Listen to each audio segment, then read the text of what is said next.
श्री इमरान प्रतापगढ़ी जी 15 minute. धन्यवाद सभापति महोदय।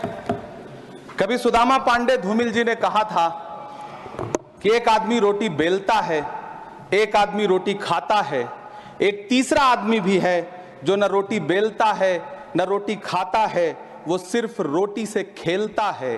वो तीसरा आदमी कौन है? मेरे देश की संसद मौन है। सभापति महोदय, वो भी क्या दिन थे जब संसद में देश का बजट पेश होता था तो देश की सड़कें ठहर जाया करती थीं। रेल बजट पेश होता था तो लोगों की उम्मीदें रेल के डिब्बों की तरह पटरियों पर दौड़ने लगती थीं। पूरा देश धड़कने रोक करके वित्त मंत्री और रेल मंत्री को सुना करता था। अफसोस, अब बजट पेश हो जाता है, मीडिया चैनल सरकार का महिमा मंडन करते हैं और बेचारी जनता बजट के आंकड़ों के शब्द जाल में उलझी हुई महीनों बाद समझ पाती है कि उसका तो फिर से कट गया। सभापति महोदय, पिछले 2 साल अमृतकालीन बजट पेश किए गए और इस बार एक नई शब्दावली गढ़ी गई है, तुष्टीकरण बनाम संतुष्टीकरण का बजट। सभापति महोदय, सुनने में कितना अलंकारिक लगता है ये शब्द। सोच रहा हूं देश की वित्त मंत्री और प्रधानमंत्री जी से पूछूं कि आखिर किसकी संतुष्टि? जिस बजट में मनरेगा के लिए 1 रुपए की बढ़ोतरी ना हो, वही पुराना 86,000 करोड़, जबकि पहले ही 9,754 करोड़ का घाटा हो, जिस मनरेगा से करोड़ों मजदूरों के घर में चूल्हा जलता हो, उस मनरेगा में काम करने वाले गरीब मजदूरों के लिए अगर आपके खजाने से 1 रुपया भी इजाफी नहीं निकल सका तो भला कौन संतुष्ट हुआ साहब? इस देश का गरीब मजदूर या आपके उद्योगपति दोस्त? वो जो महाराष्ट्र में लोकसभा और विधानसभा के बीच में 40 लाख मतदाता बढ़ाए गए थे, अरे उन्हीं के लिए मनरेगा का थोड़ा सा बजट बढ़ा देते।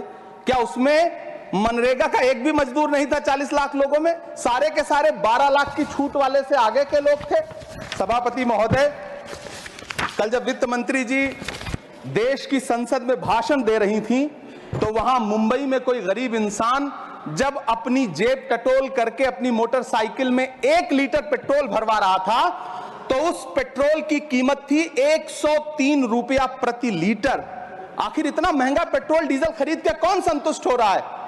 इस देश के गरीब लोग या फिर सरकार के चहेते धन्ना सेठ? सभापति महोदय, वित्त मंत्री जी इस बजट को मध्यम वर्ग को संतुष्ट करने वाला बजट बता रही हैं।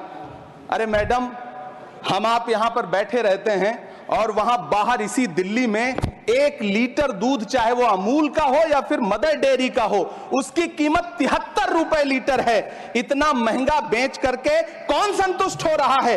गरीब जनता या आपके धन्ना सेठ दोस्त? सभापति महोदय, इस सरकार का बाजार और महंगाई पर कोई नियंत्रण नहीं रह गया है। चाहे देश में लहसुन 400 रुपए किलो बिक जाए, टमाटर 100 रुपए किलो बिक जाए, प्याज का दाम सुनकर आंखों में आंसू आ जाए, लेकिन वित्त मंत्री महोदया बजट में महंगाई का मां भी नहीं बोलती हैं। बच्चों की किताब और पेंसिल तक पर टैक्स लगाने वाले सरकार से मैं पूछना चाहता हूं कि आप मध्यम वर्ग का हितैषी बताते हैं खुद को, तो शर्म नहीं आती है? खुद को धार्मिक कहने वाली सरकार भगवान श्री कृष्ण के प्रिय खाद्य पदार्थों दही और मक्खन तक पर जीएसटी लगाती है और बात करती है मध्यम वर्ग की हिमायती होने की। जिंदा रहते हुए जनता से हर चीज पर टैक्स वसूलने वाली यह सरकार कम से कम मरने पर तो लोगों को बख्श देती, लेकिन नहीं, वहां भी लूटना है। अंतिम संस्कार के सामान, अगरबत्ती, धूप बत्ती, केवड़ा जल, चंदन पाउडर, जौ, बताशा, काला तिल, पंचरत्न, कपूर और कफन तक पर टैक्स लेने वाली यह सरकार किस मुंह से खुद को मध्यम वर्ग का हितैषी बताती है? कौन सी संतुष्टि? किसकी संतुष्टि? कदम कदम पर टैक्स देकर लुटने वाली जनता की, या फिर जनता से टैक्स वसूल करके धन्ना सेठों का खजाना भरने वाली सरकार की? किसकी संतुष्टि? सभापति महोदय, 18 अगस्त 2015 आरा का बिहार का ऐतिहासिक मैदान, सजा हुआ मंच, हजारों की भीड़ और सामने खड़े हुए देश के प्रधानमंत्री का भाषण। बिहार के भाइयों बहनों, आज मैं बिहार के लिए पैकेज की घोषणा कर रहा हूं। 50,000 करोड़ कर दूं कि ज्यादा कर दूं? अखिलेश भाई, 60,000 करोड़ कर दूं कि ज्यादा कर दूं? 70,000 करोड़ कर दूं कि ज्यादा कर दूं? 80,000 करोड़ कर दूं कि ज्यादा कर दूं? चलो, मैं बिहार को 1.25 लाख करोड़ का पैकेज दे रहा हूं। 10 साल हो गए सभापति महोदय, वही ढाक के 3 पात, बिहार आज भी विकास की बाट जोह रहा है। भाषण आज भी प्रधानमंत्री जी के यूट्यूब चैनल पर सुना जा सकता है। जो झूठ बोल के करता है मुतमईन सबको, वो झूठ बोल के खुद मुतमईन नहीं होता। सभापति महोदय, ये तो राहुल जी का असर है। कौन सा शब्द सर, कौन सा शब्द? झूठ। ठीक है सर, मिथ्या बोल करके, जो मिथ्या बोल के करता है मुतमईन सबको, वो मिथ्या बोल के खुद मुतमईन नहीं होता। ये राहुल जी का असर है। जो मखाना बोर्ड की घोषणा हुई, अखिलेश जी आपको याद होगा, भारत जोड़ो न्याय यात्रा में 30 जनवरी 2024 को बिहार के रंगभूमि मैदान में राहुल गांधी जी का पूर्णिया में भाषण था और उसमें मखाना को लेकर उन्होंने आवाज उठाई थी।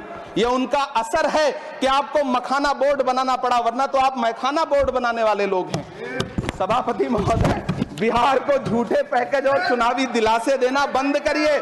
आज भी जब कोसी में बाढ़ आती है तो पूरा सीमांचल बर्बाद हो जाता है। मैंने उस तबाही को अपनी आंखों से देखा है। 2016-17 की बाढ़ में अपने इन्हीं हाथों से राहत सामग्री बांटी है मैंने। अगर सच में बिहार के लिए कुछ करना चाहते हैं तो बिहार को बाढ़ से बचाने का प्रबंध करिए। पूर्णिया एयरपोर्ट 10 साल से बाट जो रहा है, घोषणा 2014 में हुई, बन के आज तक तैयार नहीं हुआ। अलीगढ़ मुस्लिम विश्वविद्यालय का किशनगंज सेंटर बजट के अभाव में दम तोड़ता जा रहा है। मैंने पिछले बजट सत्र में भी आवाज उठाई थी। आज फिर वित्त मंत्री जी से अनुरोध करना चाहता हूं, दामन फैला करके, कि अलीगढ़ मुस्लिम विश्वविद्यालय का किशनगंज सेंटर बन जाने दीजिए।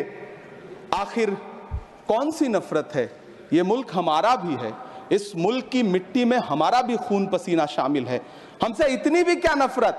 रिश्तों की ये नाजुक डोरें तोड़ी थोड़ी जाती हैं। अपनी आंखें दुखती हो तो फोड़ी थोड़ी जाती हैं। सभापति महोदय, अल्पसंख्यक मंत्रालय का बजट काटकर मौलाना आजाद नेशनल फेलोशिप बंद कर देना, प्री मैट्रिक स्कॉलरशिप बंद कर देना, नई मंजिल योजना बंद करना, धरोहर योजना बंद करना।